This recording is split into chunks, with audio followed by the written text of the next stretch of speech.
ప్రేక్షకులకు విజ్ఞప్తి.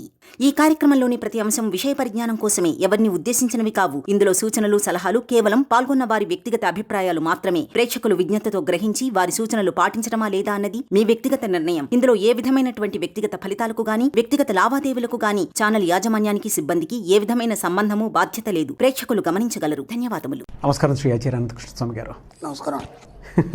Thank you so much అండి. ఎందుకంటే యాక్చువల్గా మీరు వేరే డ్రెస్ మీద షూట్కి ఒప్పుకుంటారు, బట్ నేను అడగగానే ఇక్కడికి వచ్చి కూర్చున్నందుకు థ్యాంక్స్ ఎలాట్. కలవడానికి షూట్ చేసేటం ఇంకేం లేదు. కలవడానికి వచ్చారు, నేను షూటింగ్ కూర్చోబెట్టాను. టైం ఇచ్చినందుకు థ్యాంక్ యూ సో మచ్. ఎందుకంటే నేను కూర్చోబెట్టడానికి కూడా కారణం, చాలామంది క్లాసులు అడుగుతున్నారు అండ్ బుక్ గురించి అడుగుతున్నారు. దానికి ఏం చెప్తారు అనేది. క్లాసులు మనకి సెప్టెంబర్ ఇప్పుడు 5వ తారీఖు రాజమండ్రిలో ఉందండి. 22 తారీఖు మనకి హైదరాబాద్లో ఉంటుంది. అలాగే 12 తారీఖు విజయవాడలో ఉంటుంది. ఓకే. ఈ సెప్టెంబర్ 26 మనకి స్పెషల్ క్లాస్ ఉంది. ఈ మంత్ షెడ్యూల్ మొత్తం కంప్లీట్ ఓకే అయిపోయింది.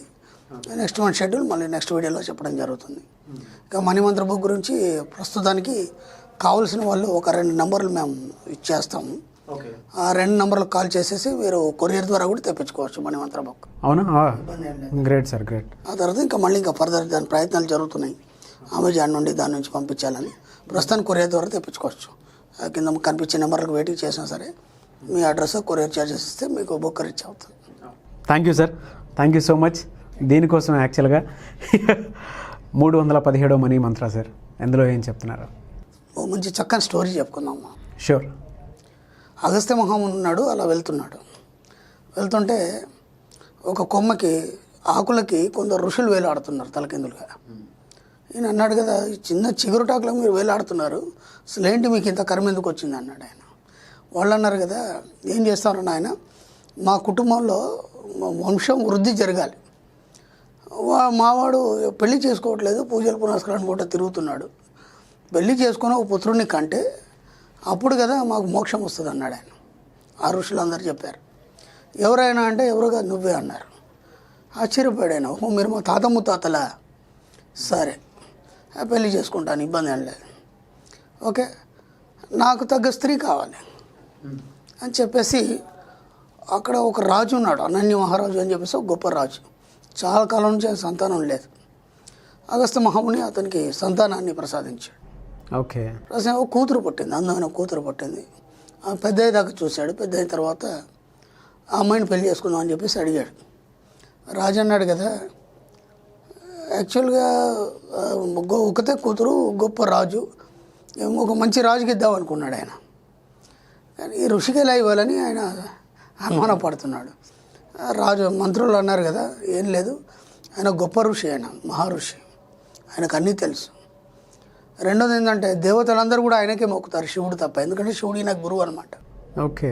కాబట్టి ఆయనకి ఇవ్వచ్చు నీ కూతురు అని చెప్పేసి సలహా ఇచ్చారు. అమ్మాయిని ఇచ్చి పెళ్లి చేశారు. అలా కొంతకాలం గడిచింది. చాలా కాలం అయిన తర్వాత అప్పుడు భార్యను పిలిచి అన్నాడు కదా, నీకు సంతానాన్ని ప్రసాదించదలుచుకున్నాను, సత్సంతానాన్ని నీకు ప్రసాదించదలుచుకున్నాను. ఆమె ఒక కోరిక అడిగింది, ఇప్పుడు వద్దు నాకు సంతానం. నాకు సంతానం కావాలనుకున్నప్పుడు ఎలా ఉండాలంటే, నా పరిస్థితి, మన పరిస్థితి, చాలా గొప్ప ధన సంపత్తులు ఉండాలి మన దగ్గర, చాలా పెద్ద పరివారం ఉండాలి, అవన్నీ ముందు నాకు ప్రసాదించండి, తర్వాత ఆ సంతానాన్ని ఇవ్వండి అన్నాడు. అనగానే ఆయన ఇది కూడా బాగానే ఉంది అని చెప్పేసి ఆయన తపశక్తితో అన్ని సృష్టిద్దాం అనుకున్నాడు. మళ్ళీ అనిపించింది, దీనికి తపశక్తి ఎందుకు వృధా చేయాలి, ఓ రాజుని అడిగితే పోలా అని చెప్పేసి ఒక రాజు దగ్గరికి వెళ్ళాడు. అన్నాడు కదా, అయ్యా నాకు ఒక 10,000 ఆవులు కావాలి, గోవులు, దాంతోపాటు నాకు ఇంత ధనం కావాలి, ఒక 10 రెట్లు ధనం కావాలి. అప్పుడు ఆయన అన్నాడు కదా, సరే చూస్తా అన్నాడు. ఈయన అన్నాడు, మొత్తం లెక్కేయి, నాకు ఇచ్చిన తర్వాత మళ్ళీ నువ్వు ఏం లేకుండా పోవద్దు, ఎందుకంటే రేపు ఏమైంది నీ ధనం అంతా అంటే అగస్త్య మహామునికి ఇచ్చిన అని చెప్పేసి నాకు చెడు పేరొద్దు, నీతో అయితేనే చేయలేకపోతలేదు అన్నాడు. ఓకే. అనగా మొత్తం లెక్కేసాడు, అంతా నా దగ్గర లేదండి అన్నాడు. నువ్వు నాతో ఇంకో రాజు దగ్గరికి వెళ్దాం. ఇద్దరు కలిసి ఇంకో రాజు దగ్గర వెళ్ళారు. వెళ్ళిన తర్వాత అక్కడ కూడా సేమ్ అదే పరిస్థితి. ఆ రాజుని కూడా రమ్మన్నాడు.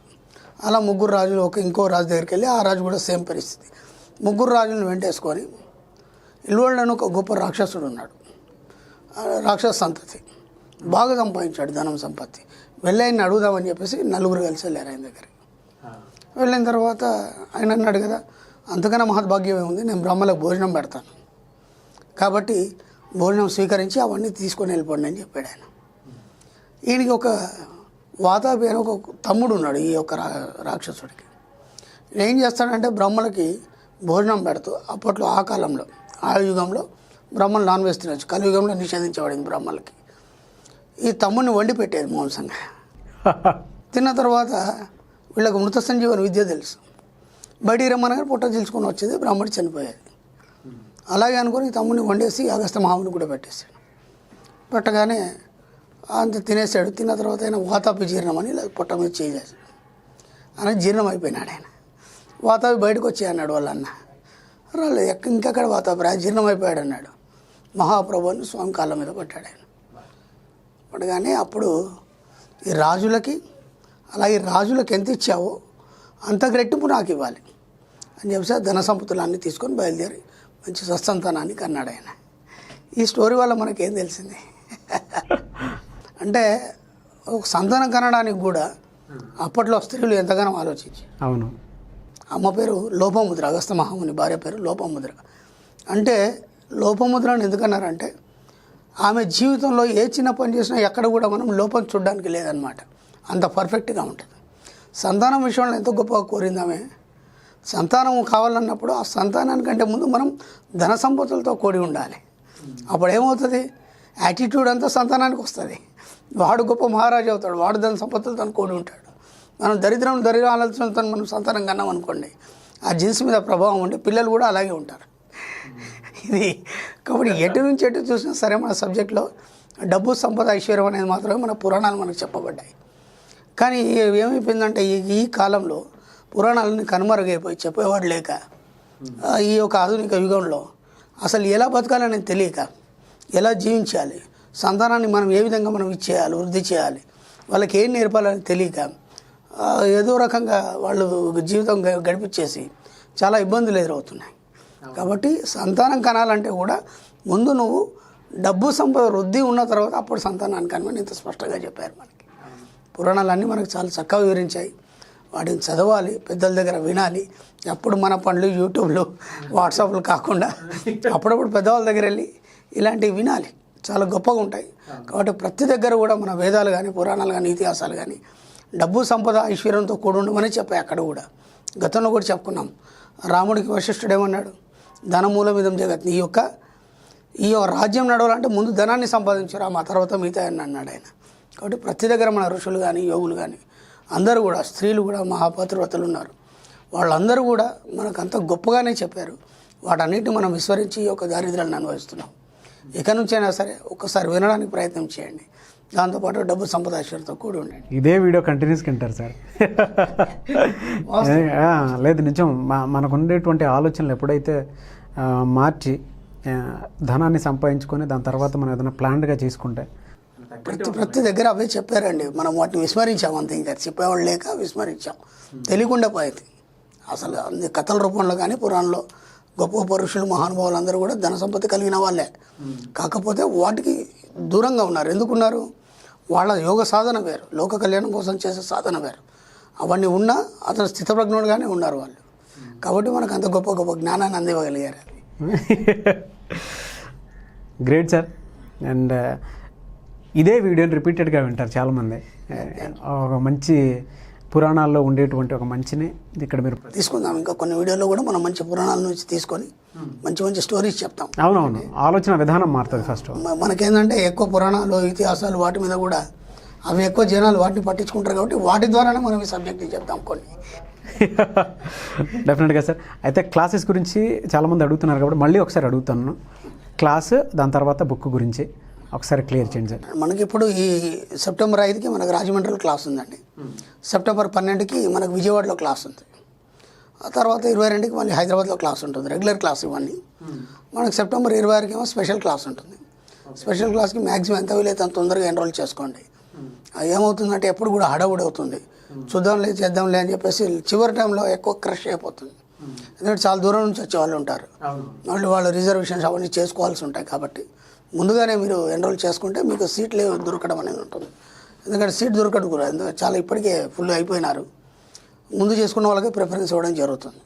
కాబట్టి ఎంత వీలైతే అంత తొందరగా మీరు ఎన్రోల్ చేసుకునే ప్రయత్నం చేయండి. ఆల్రెడీ నేను 1 మంత్ బిఫోర్ నుంచి నేను అనౌన్స్ చేస్తున్నాను స్పెషల్ క్లాస్ గురించి. మనము కరోనా కంటే ముందు పెట్టాము, చాలామంది అడుగుతున్నారు, వాళ్ళ డిమాండ్ మీద మనం పెడుతున్నాం ఈ క్లాసు. ఎక్సలెంట్ ఉంటుంది స్పెషల్ క్లాసు. మళ్ళీ స్పెషల్ క్లాస్ అంటే ఏందని మళ్ళీ అడుగుతున్నారు. అట్లాంటిది ఏం లేదండి.